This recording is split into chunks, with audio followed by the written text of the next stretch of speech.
Hi, I'm the True Wise Gamer, giving off my vast knowledge so you may understand games a bit better. Tower defense games as a genre is really weird for me because of my own history with them. My earliest memories with this genre is always when I was a young kid when we had computer class and we were able to go on to cool mats and then just play games on it.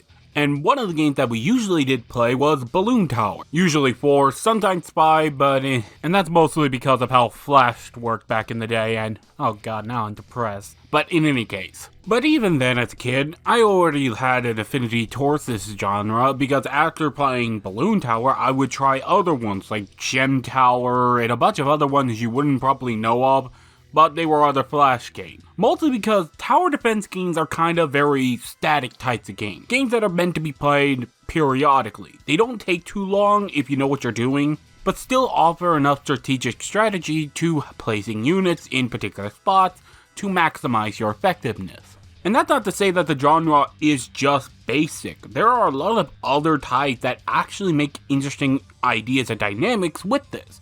Like Legion Tower Defense, which is an interesting idea where it's a multiplayer game where you fight against another player where you have select units to use as tower to defeat certain waves of enemies trying to outlast your opponent. Which is very interesting, but I could talk about it some other day. But there's other games like Sanctum, which I haven't played, but one of my friends tells me it's really nice. I heard that this one game for the Nintendo DS had one, but if I ever find a way to get it to work, I'll do it, but some other time. And X-Morph, which I did enjoy, which is very interesting, it has some cool ideas, but that's beside the point. Why am I talking about this? Well, I kind of want to tell you about it because, well, I like this genre, and when I heard about Orcs Must Die, Death Trap happening, I was like, damn, I should really play all the games again and see if they were really good. And it led me to doing this review. Orcs Must Die is a series made by Robot Entertainment that actually just mostly made these games. They also made the Might and Magic Online game, but I didn't play it. But in any case, talking about this trilogy will be interesting. I will talk about Unchained for a little bit, but not too much. I have memories of it, but we'll talk about it when we talk about Orcs Must Die Trilogy. Orcs Must Die follows this guy, who would later get a name. Yeah, seriously, we wouldn't actually get his name until way later. The game just refers to him as War Mage. He's later named Maximilian? I'm not sure how you're supposed to pronounce it. They never actually say his name, only until the third game, which I couldn't even remember, even if you told me. We'll explain that later, okay? It's just very weird is all I'm saying. Anyway, he is a part of this group called the Order that's accessing another world that allows them to use magic. However, it also puts them in front of, well, a massive horde of orcs that they must defeat all the time and keep watch of to prevent them from invading their world and causing havoc, and all that jazz. Max was training under Master Cygnus, who was considered to be the best mage around. And while handling a routine mission, he accidentally slipped on some enemy blood and just died. Sort of. We'll get into that later. And that led to a bunch of issues, as that led the other orcs to basically start swarming everywhere else, becoming more coordinated and a bunch of other stuff, leading to Max being the only guy left to actually defend everything. And that's mostly all the setup for the game. Yeah, if there's one thing about these games that's really simple, it's their plots. Like, for the record, I'm going to just be mostly speeding by their story, not like there was much of a story to begin with. And really, that's not a critique of the games. Mostly, I'll talk about that in the third game, but again, later. My point is, the story is not the focus, and the game makes no delusion of that. You know what I mean? It has a setup, plays it out, and says, okay, time to do gameplay. It's just the main gameplay, which is respectable because sometimes they don't want to waste that time and just go on to the gameplay. So let's stop talking about the story and just talk about the gameplay. One of the gimmicks about this game is more about how it functions as a tower defense game. This one more or less of, you have enemies on a certain pathway, but instead of having towers that are around it and cannot be interacted with, there are actually things in the stage in and of themselves that they need to be kind of forced into to actively activate. Like walking into or walking near them where they could get shot at, like arrows on the wall, spikes, whatever the hell this thing is. You get the idea? And the idea of the game is to mostly, well, just place the traps into a certain way where they combo off each other, because if they combo off each other, they can actually deal a lot of damage, and also gain more money for more traps you could spend on and a bunch of other stuff. But that's the idea. Which reminds me a lot of the Deception series, but I have no true knowledge of that series. I asked a friend of mine if that connection made sense to them, and it said, yeah, actually it kinda does, though Deception more focuses on pre-planning than the quick on-the-fly planning that these games usually try to do sometimes. But, I mean, like, there is pre-planning, but Deception really heavily more focuses on the pre-planning and also its story. But we can talk about that game some other day. Orcs Must Die more focuses on the moment-to-moment stuff, as not only are you just placing traps to deal with the horde, you're also there to help out too. As while traps are the main priority and the thing you're going to focus on the most, you can still like actually go out there and target some orcs out there with your own weapons, which is your bow, which can actually do headshots. Yeah, headshots in a tower defense game. You wouldn't think it would work, but it kinda does, though it's a little finicky due to how it works and aiming is just a little off. You kinda have to aim slightly under their head. I know that sounds weird, but it's weird how it works. And actually, you can gain a few other weapons throughout the entire game that I sadly did not use, mostly because they're more situational, like the acid bomb being very powerful to handling crowds and more powerful units. But it's so expensive to use, it's more of a one-shot weapon if anything. That is there to more or less just limit more powerful options given to you so that you have to more rely on your traps and your bow. However, that wasn't entirely true, as there was one weapon I did use that wasn't the bow. That being the Vampiric Gauntlet. It's as it sounds. Basically, you hit your opponents with it and you gain back life. However, if you give up some health, you can gain back some mana. Plus, if you aim just right and just stall out some hits sometimes, you can basically just have infinite mana and not worry about it all that much. Plus, with a stun effect, it really does help stall out some foes because there can be a lot of them and you kinda do need to make them stall out of it, since all traps also have time where they need to reset. Well, certain ones don't, but that's more of an individualized thing about them, but you get the idea. And that became mostly my strategy, stalling them out while the newer trap that they're coming into recharge a bit, then bam, they mostly die there. And you might be thinking to yourself that this becomes very boring. Not really, I can't explain it well enough. I sort of entered this sort of zen mode, where it's just enjoyable watching all the chaos happen, just killing everything around you, hearing the orcs scream out of terror with their goofy ass noises. I mean, most certainly, it's very basic and the hecticness of it can start to be a little intense, but it's really fun to handle, and I really enjoyed it. However, to the horde, there are just more than just orcs. There are also ogres, strong bastards who can handle a lot of damage and stun you if you get too close to them. Earthlings that can just fly around, basically going to the rift without needing to touch other traps. Or kobolds that are just the bane of my existence, that they focus solely on the rift and getting to them. And since they're so fast, some traps have no way of handling them, thus it's more on you to handle them. And sometimes I wouldn't even notice if they were around or got past something, so they would hit my rift and take a rift point, which would take away some of the skulls I would need. Yeah, let's actually talk about that. Skulls are gained at the end of a map that allow you to buy upgrades to traps, either to make them more efficient, cheaper, or give them new properties that make them harder hitters. While interesting, I feel as though they lack much to them. Like, sure, the abilities might be useful for them, but some of the upgrades other than those are not very useful, and only seem there to just be an option than anything of real value. You know what I mean? And you might be noticing now in my footage how it's all very similar, that I'm using really the same traps over and over again.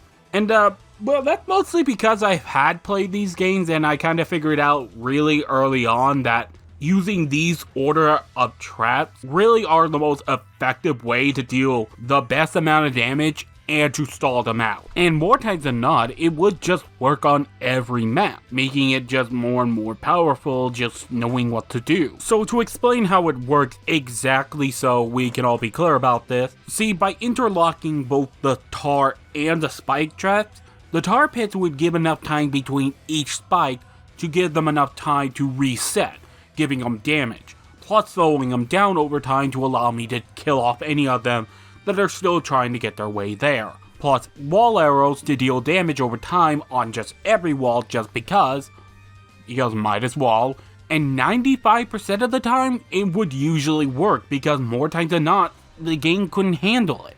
And like sure, it's not even that perfect. Some maps do not allow for this strategy to work all that effectively. And it makes it hard to defend some maps as some layouts are very uneven, making it harder to prioritize all exit. And the variety of the maps really does help as well because no two maps ever feels too similar to one another, which honestly helps the game out a lot because of that. With that amount of variety, you never feel like you're being stuck in a sort of flow for a long while. They all have their own tempo, but even if you use the same strategy I'm using, the tempo still feels different between each map.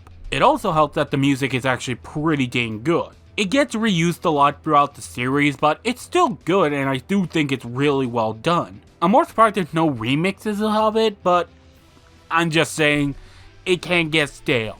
Still good, just gets a little stale. Though I get the idea as well as it's more focused on, it doesn't want to overwhelm you with a lot of weird and different dynamic pieces so that you're paying more attention to the gameplay than anything else, which I repeat is fine. I'm just making that point of what it's trying to do. But let's wrap up this game with the ending kind of just happening and get used to that. It just sort of happens as well throughout the entire series. As after a bit, you actually find the one who's doing this is the sorceress, who's using the rift magic to try to take over the world and yada yada yada.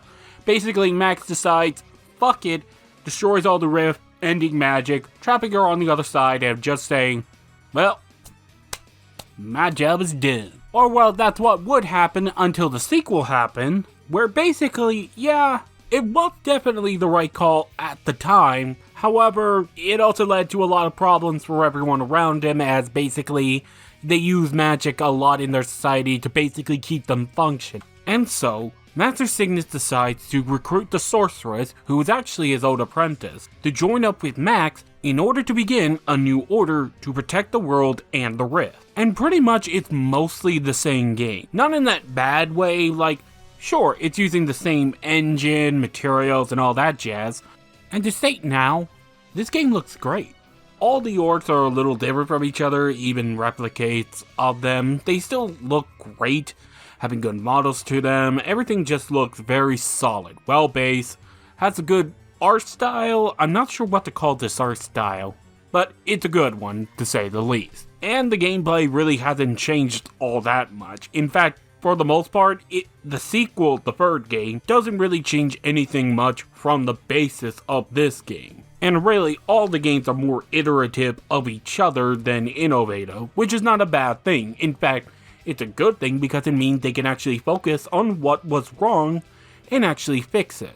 Like for example, the skull, which can now also be earned from endless mode, which basically allows you to keep going, adding more and more to the round that basically go to insane numbers, allowing you to more stockpile skulls. But for what? Basically, traps and now gear can be upgraded with a bunch of benefits that makes them not only more powerful, but more useful.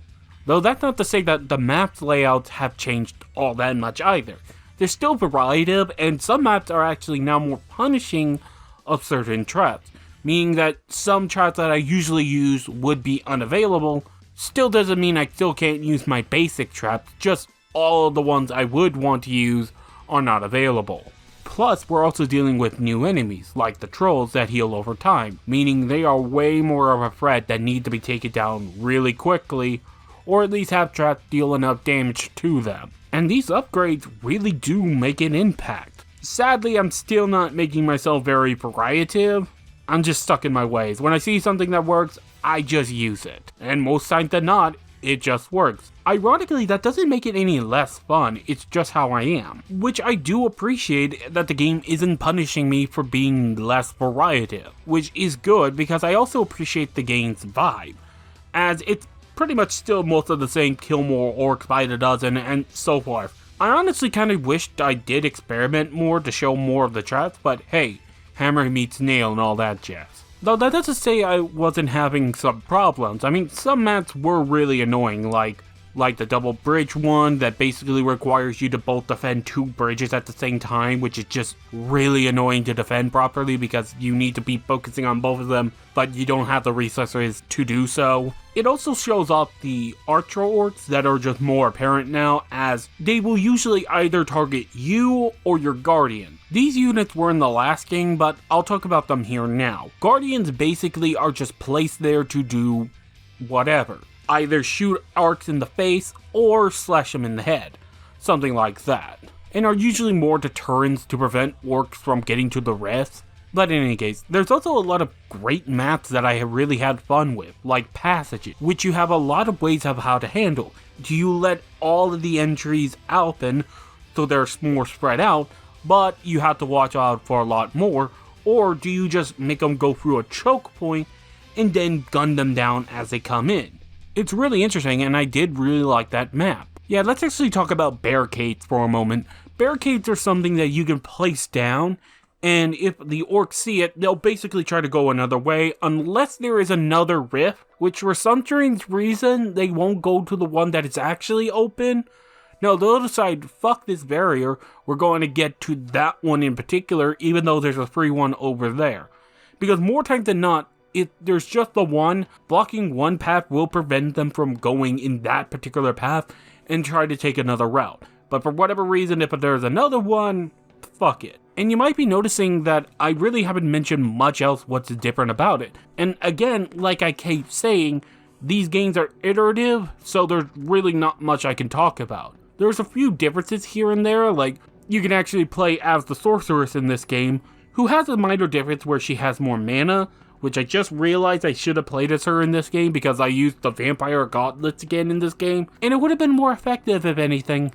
But I digress. In any case, it doesn't really matter. That minor digression doesn't really change that the whole game's base is still the same, so after mentioning the difference, what else can you say but, yeah, more the same, pretty good.